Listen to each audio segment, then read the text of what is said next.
Hello' and welcome to young motivation. এপেলৰ প্ৰতিষ্ঠাপক Steve job জন্মৰ পাছত তেওঁ পিতৃ মাতৃক হেৰুৱাইছিল। কলেজত ভৰ্তি হোৱাৰ 6 মাহ পিছত টকাৰ অভাৱত কলেজত পঢ়িব পৰা নাছিল।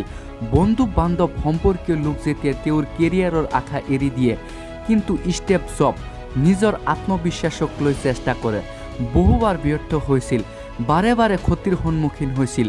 তাৰ পিছতে তেওঁ বাৰে বাৰে চেষ্টা কৰি আৱিষ্কাৰ কৰে আইফোন আৰু আইপেডৰ নিচিনা ডিভাইচ, গঢ়ি তোলে এপেল নামৰ প্ৰতিষ্ঠাপক। তেখেতে যদি সকলো সমস্যা ত্যাগ কৰি এপেল নামৰ প্ৰতিষ্ঠাপক গঢ়ি তুলিব পাৰে, তেনেহ'লে তুমি কিয় নোৱাৰিবা?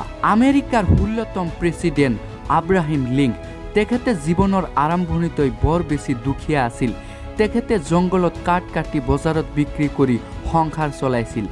এজন কাঠ বেচোতাই যদি কঠোৰ পৰিশ্ৰম কৰি এখন দেশৰ সৰ্বোচ্চ ক্ষমতাত আহিব পাৰে, তেনেহ'লে তুমি কিয় নোৱাৰিবা? তেনেকুৱাই আন এটা ঘটনা নৰেন্দ্ৰ মোদী। তেখেতে চাহৰ দোকানত কাম কৰিছিল। তেখেতে যদি ভাৰতৰ প্ৰধানমন্ত্ৰী হ'ব পাৰে, তেনেহ'লে তুমি কিয় নোৱাৰিবা? থমাছ আলভা এডিছন 999 বাৰ ব্যৰ্থ হোৱাৰ পাছতো ধৈৰ্যহীন নহয়, আৰু এবাৰ চেষ্টা কৰি বৈদ্যুতিক বাল্ব আৱিষ্কাৰ কৰিব পাৰে, তেনেহ'লে তুমি কিয় নোৱাৰিবা?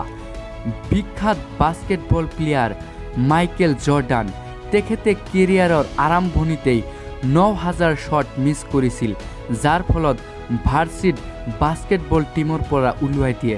তাৰ পাছতো কঠোৰ পৰিশ্ৰমৰ ফলত তেখেতে সৰ্বশ্ৰেষ্ঠ বাস্কেটবল প্লেয়াৰৰ মাজত এজন। তেখেতে যদি পাৰিছে, তুমি কিয় নোৱাৰিবা? অনলাইন ভিত্তিক ই-কমাৰ্চ ছাইট আলিবাবাৰ প্ৰতিষ্ঠাপক জেক মা নিজৰ ব্যৱসায়ৰ সকলো পুঁজি হেৰুৱাই যদি চেষ্টা কৰি জনপ্ৰিয় ই-কমাৰ্চ ছাইটৰ মালিক হ'ব পাৰে, তেনেহ'লে তুমি কিয় নোৱাৰিবা?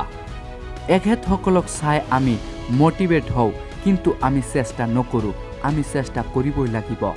See you watching next video. Bye bye.